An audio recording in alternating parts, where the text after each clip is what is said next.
Hey everybody, Sexy Matt the Pharaoh Wizard here, and welcome back to Everything You Want to Know About, the show where I tell you the entire history of some of the lesser-known comic heroes.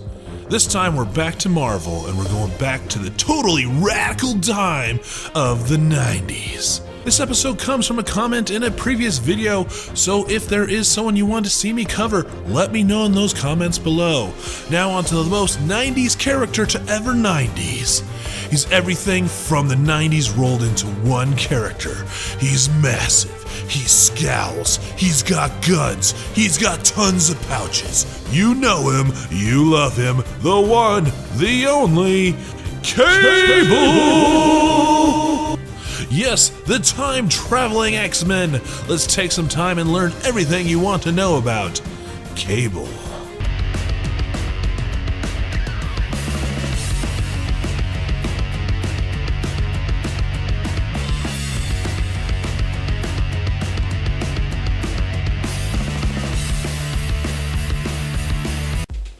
Cable is one of the few characters where his publication history is almost as interesting as his biography. For instance, did you know he has 2 first appearances? That's right, 2. His first technical appearance was as Nathan Summers in Uncanny X-Men number 201 in January of 1986, although that appearance was actually a retcon. That makes his first real appearance as a cyborg arm, gun-toting 90s cliche in New Mutants number 87 in March of 1990. The baby Nathan Summers was created by Chris Claremont and was supposed to be taken out of the time stream. We'll get to that soon. The version of Cable that we're all familiar with was created by Louise Simonson and the man that is all things 90s, Rob Liefeld. The version that Liefeld created started life with no real backstory and was pretty much a blank slate to be filled in later. He didn't even have the time travel part of his character until it was added in his solo series in 1993. That is when we learned that he was the baby in that Uncanny X-Men comic. If this is confusing, I promise I'll clear it up later in the video. Cable quickly became one of the most popular Marvel characters. He was moved up to team leader of New Mutants, and when the series ended at 99, it was relaunched as X-Force with Cable at the forefront. As I mentioned before, he was given a solo series only 2 years after his introduction that ran for 107 issues from 1993 to 2002. By the time his solo series ended, the 90s that Cable embodied was over and was seen as passé. What was Marvel to do with this character that was so out of date? Well, they did one of the most smartest moves in comics history and teamed him up with Deadpool. This was one of the most popular runs for both characters and gave Cable a new life. He has become a staple of the X-Men and has played a major role in the Messiah Trilogy. Now that was just his publication history, so we know we're in for a bit of a ride.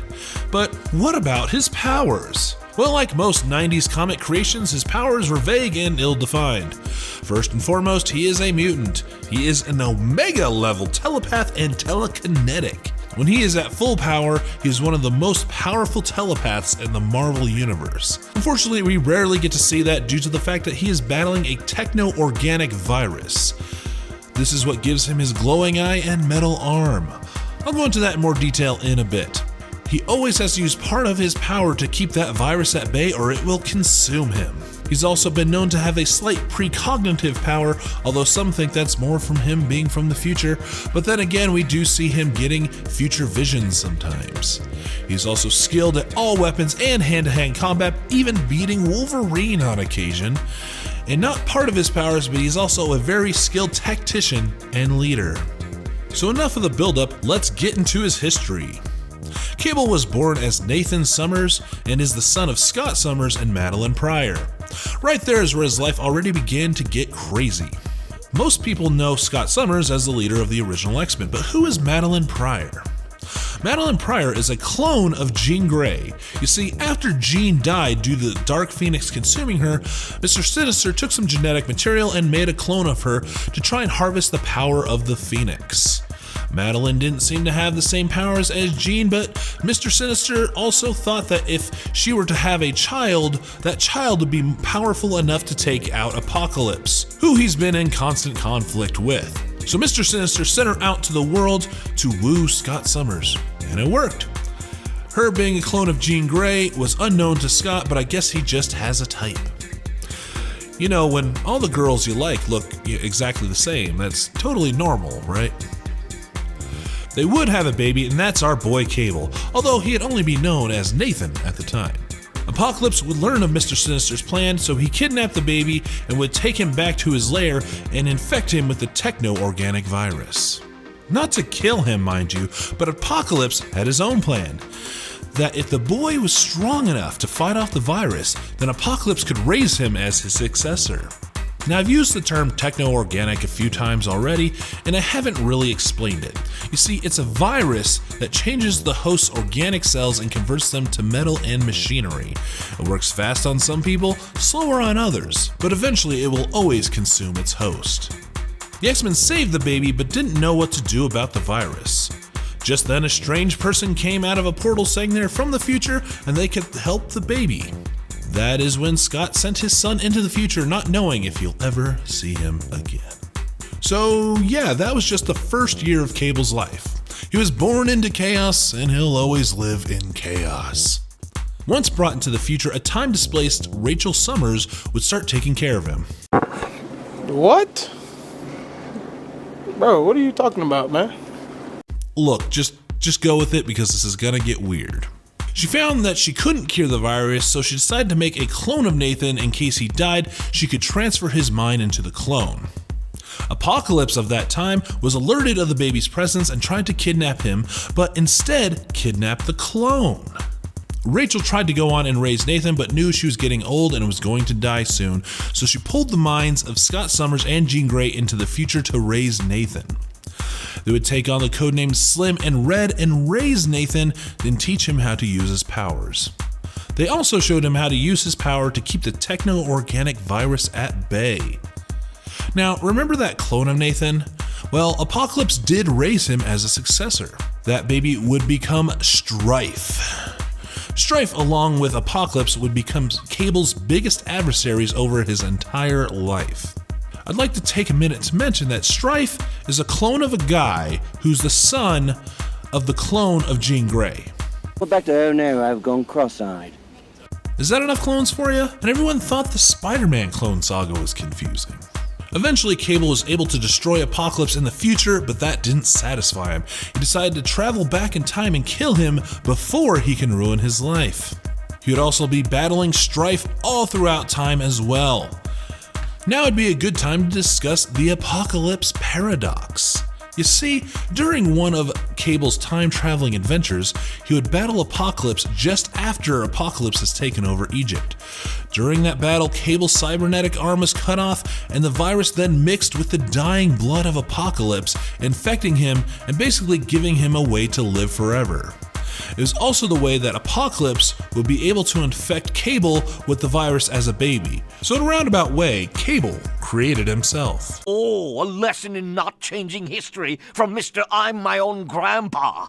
And this is where we'd see Cable team up with the New Mutants and would eventually turn into X-Force. But during this time, Cable is a mysterious character who had a grudge with Strife. It wasn't until his first solo series that we had learned any of this backstory. After his solo series ended, he teamed up with Deadpool to start one of the best team-up comics simply known as Cable and Deadpool. This story would center around Cable finding a way to control the virus with less of his power so he'd become more of a powerful telepath. He would start showing his own mega-level power in this book, and what would he do with these powers? Well, he would try and force the world to live peacefully, because that always works out well. This would put him in conflict with many X-teams and even Silver Surfer. Cable was thought to have died after blowing up his own ship to protect his database from entering the wrong hands. Deadpool would finish out the series, but it would be canceled a few issues later. Now we move on to the Messiah Trilogy. The Messiah Trilogy is 3 massive X-Men crossover events: Messiah Complex, Messiah War, and Second Coming. They deal with the first mutant born since M-Day. Now, I've talked about M-Day a few times on this channel before, but for new people, M-Day was the event where Scarlet Witch depowered all mutants except 198 of them, decimating the amount of mutants around the world. I can go in more detail in a later video if you'd like, just let me know. I've also talked about the Messiah Complex as it has affected every mutant, but Cable specifically is the main character in this event. Like I said, there was the first mutant born since M-Day in Alaska, and it got on the radar of everyone: the X-Men, the Marauders, the Purifiers, just to name a few. Everyone raced to Alaska to get the child, but before anyone could, Cable time slid into the hospital, grabbed the baby before anyone showed up. Since most people thought he was dead, that gave him a huge advantage in the race. Cable thought this baby would eventually grow up and be the savior of the mutant race. He was going to protect the baby with everything he had. Since everyone was chasing Cable to get this baby, it left him with no choice but to leave the timeline. He would jump into the future to raise the baby, then return when the time was right. Now, out of all these teams trying to capture the baby, an interesting adversary to Cable would arise: Bishop. Bishop was also a time-traveling mutant, but from a dystopian future. He believed this baby would be the cause of the mutant apocalypse. He'd use a time-travel device from Forge to chase Cable and the baby throughout time. This would be the premise of Cable's second solo title. He would attempt to raise the baby, now called Hope, in different futures, with Bishop on his tail trying to kill them both. During all the time jumps, Cable's time travel device breaks, and it makes it so he can only travel forward in time and not back. Bishop figures this out and starts to jump ahead of him in the time stream and starts destroying timelines, causing multiple apocalypses. Apocalypses. This would give Cable nowhere to run or hide, just barren wastelands everywhere he went. Cable would eventually end up in the future he grew up in, a future ran by Apocalypse. This is where Messiah War takes off. You see, back in the present day, Cyclops was worried about Cable since he hasn't returned with the child, so he sends X-Force in the future to find Cable. Once they find Cable, they find out that their time travel devices are being blocked and they can't return. The group finds future Deadpool, who is able to survive due to his healing factor. He fills them in on this future and that it isn't ran by Apocalypse, but instead by Strife.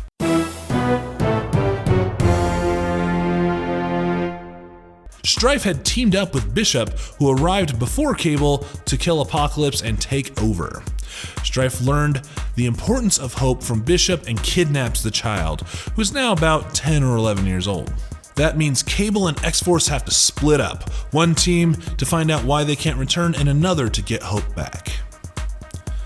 They find the reason they can't come back is due to one of X-23's old friends, Kaden. She had the ability to stop time, and Strife is using her to block anyone from jumping out of this time stream. Domino kills Kaden to X-23's shock. The other team has a fight with Strife and they are starting to lose bad. But the day is saved by Apocalypse. What the hell? Angel found Apocalypse holding on to life on a mountainside and revived him. Once Hope was saved, X-Force returned home and Cable slid into a new future. Why didn't he return with X-Force? Now we head into Second Coming. Hope is now a teenager and Cable is able to repair his time travel device, so they decide to head to the present and meet up with the X-Men. When they land, they're surprised to find the Xavier School is destroyed. You see, at this time in X-Men history, after Sentinels destroyed the school again, they decided to move. They moved to an island off the coast of San Francisco they called Utopia. The island is made out of the crashed remnants of Asteroid M, which was Magneto's space base. Once Hope and Cable figure this out, they try and make the journey from Westchester, New York to San Francisco, California. Of course, the trip can't be that easy. The duo is hunted down by many mutant hate groups, which were revealed later to be led by Bastion. You see, Bastion is a hybrid of Master Mold and Nimrod. Again, just go with it or we're gonna be here all day. The chase was on to get Hope to safety. During a fight with Bastion, Nightcrawler was killed trying to save Hope. They finally get her to Utopia, but it was Bastion's plan all along. He was counting on all the mutants to rally around Hope. He covered Utopia in an energy bubble, then opened a time portal and waves of Nimrod robots came through. Nimrod robots are adaptable and almost unstoppable mutant killing machines. Cable had just one time jump left, so of course they try and use time travel to fix something because it's the X-Men. Cable and X-Force jump to a time where the Nimrod robots are coming from and attempt to reprogram them. They're unsuccessful, but they figured they could close the time portal, except this time portal can only send non-organic matter through it. Cable lets the virus take over his body and runs into the time portal, leaving it open for X-Factor to run through, but it destroyed him in the process. Cable died right in front of the girl he raised as a daughter. So yep, Cable's dead. That's the end of the episode. Thanks for watching, everybody. No, of course he isn't dead. He's a superhero. They always come back. Cable comes back in the miniseries Avengers X Sanction. See, Cable didn't actually die in the portal. It actually sent him into the future. In this future, he learned Hope died because of the Avengers. So once again, Cable time jumps. He goes back to incapacitate the Avengers before they can get their hands on Hope. Due to the massive fights he's having with the Avengers, the techno-organic virus starts to take over his body once again. After a grueling fight with Red Hulk, the virus kills him. So Cable is dead. Again. But not for long this time. Hope was able to cure him of the virus and bring him back. See, Hope's mutant power is basically she has every mutant power. When Cable comes back to life, he sends a telepathic message to Cyclops telling him of the future and to protect Hope. This would lead into the events of Avengers vs. X-Men. Now, Cable sat out most of the events of Avengers vs. X-Men, so the next time we see him is in Cable and X-Force. Cable had reformed X-Force with Colossus, Dr. Nemesis, Domino, and Forge. This team would focus on disasters that Cable has been seeing in visions. Since he was cured of the virus, Cable's power is now at full strength, and he's found that he had a precognitive power. He was also suited with a harness for his left arm created by Forge since his arm really didn't work after years of being metal for so long. This team would switch out a few members until X-Force Volume 4, where it was a whole new team. Now X-Force is made up of Psylocke, Dr. Nemesis, Phantom X, Marrow, and Mimi. Cable once again is infected with a virus. So this time it's an extra-dimensional super soldier serum that would give him extra power, but would kill him in one day. Cable started making clones of himself to replace himself after every day that he died. Now, I know X-Force Volume 4 came out in 2014, but this sounds like a story right out of the 90s. Excellent! Anyways, X-Force was able to cure him of the virus, but Hope took over command of X-Force and fired Cable for his morally questionable methods. Cable would then team up again with his old buddy Deadpool, and they would travel time trying to fix things that Deadpool screwed up. Due to all the timeline changes, Cable would revert back to his original form with metal arm and glowing eye. It seems like every week something odd happens to The Simpsons. My advice is to ride it out, make an occasional smart aleck quip, and by next week we'll be back to where we started from, ready for another wacky adventure. Ay caramba! That's the spirit. Next, we see Cable joining up with the Uncanny Avengers. This team was made up of mutants, Inhumans, and Avengers, and they're made to bridge the gap that was caused during X-Men vs. Avengers. It helped them track down Red Skull, who stole Professor X's brain and grafted it to his own. Don't you just love comics? After the Uncanny Avengers were disbanded due to the events of Civil War II, Cable got his own title once again. In this book, he would be part of an organization that helps to fix the universe from damage caused by time travelers. Basically, Marvel's version of DC's Legends of Tomorrow. Nothing huge happens in this period, so we'll just move on. During the X-Men event's extermination, Cable saves a younger version of Iceman from an assassin. Cable would fight the assassin and lose. The assassin then kills Cable, for real this time, like he's actually dead this time. No way. For realsies. It is then revealed, though, that the assassin is Cable.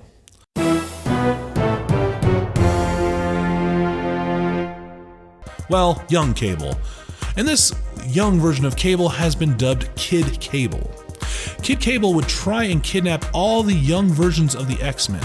You see, at this time in the X-Men history, the original X-Men were pulled out of their original timeline and brought to the present by Beast.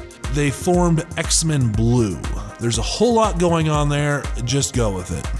Now, Kid Cable's goal was to kidnap them and return them to their proper time, and he killed the older version of himself because he knew he would never return them.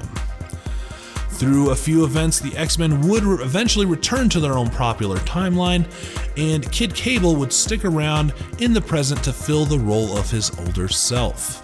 Now, currently, the X-Men, and most mutants for that matter, have created their own nation known as Krakoa. Krakoa itself is a mutant living island. Professor X, along with Magneto, formed the island nation to be a safe haven for all mutants, and that's where Kid Cable is living now. He's last seen in the book Fallen Angels, where he teamed up with X-23 and Kawanin, who is the body that the mind of Psylocke was inhabiting. It's a whole mess. I don't want to go into that. Let's just move on. And that's where Kid Cable is currently at right now. He is living in Krakoa. Now let's take a quick jaunt through Cable outside of the comics. Although Cable was super popular, he only appeared in one show and one movie. He appeared in a few episodes of the 90s X-Men cartoon voiced by Lawrence Bain. He first showed up in an episode called Slave Island, where we see him without his metal arm helping to destroy a mutant slave camp. Then a few episodes later, in the episode called The Cure, we see him hunting down a scientist who created a power dampening collar that they were using to enslave the mutants. At this point, not a lot is known about him, and he's missing a lot about his story and his powers. He finally gets a more prominent role in the two-part episode Time Fugitives. In this two-parter, we see Cable in the future, but his future is being destroyed because of Bishop going back and preventing a virus from getting released. He has to go and try and preserve Bishop's history and his own future. It's crazy, but kind of awesome. His last appearance on the show was in the 4-part epic Beyond Good and Evil, which is actually, fun fact, was supposed to be the end of the X-Men cartoon, but they ended up renewing it for one more season, and that was a mistake because the last season is terrible. But anyways, the 4-part epic Beyond Good and Evil, we see Cable trying to destroy Apocalypse, of course, and he's tricked, and he actually loses his time travel device to Apocalypse. He then tries to hunt down Apocalypse with the help of the X-Men. Seriously, that's a really brief synopsis of that episode, but there is a ton going on there. It's totally worth checking out. It's really awesome. It's probably some of the best X-Men cartoon stuff out there. Definitely check it out. Now, the cartoon has his time travel down, but didn't really mention his telepathy, telekinesis, or shows his arm more as a cybernetic enhancement rather than a techno-organic virus.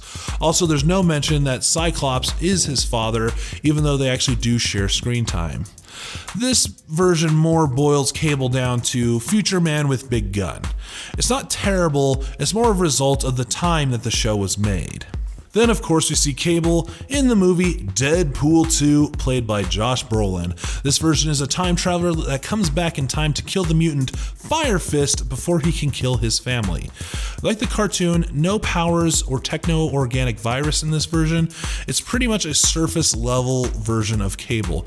But again, it's still pretty good, even though there's constraints because of the whole Fox X-Men universe. Because, in that universe, Apocalypse is actually dead, and there's really no X-Men involvement in the Deadpool stuff except for Colossus and then a few cameos here and there. So they really had to bend him into place to fit in this, but it actually worked out pretty well, and I enjoyed it. He also shows up in numerous video games, but there's just too many to go through. He's in a lot of video games. So there you go, that is Cable. From his humble beginnings as a muscle-bound pillar of the dark age of comics to a caring father of the mutant Messiah and beyond. I do find Cable really fascinating. For me, he's far more interesting when the writers try to use this relic of the past in modern comics. When he's done right, he's a very dynamic and interesting character. I think it's actually kind of funny that in the comics he's a product of the future, but in the publishing world he's actually a reminder of the past. We'll see what happens in the future with Kid Cable, and if we'll ever see a return to original recipe Cable. So that was everything you want to know about Cable. Do you have a request for a future character you'd like me to cover? Let me know in those comments below. Find me on Twitter at wizard_Matt, and let me know if there's anyone you want to talk about, or if, what are your thoughts on Cable? Does he travel too much through time, or is it just enough? Let me know. I'm Sexy Matt the Pharaoh Wizard. Until next time, hold on to your hold slots.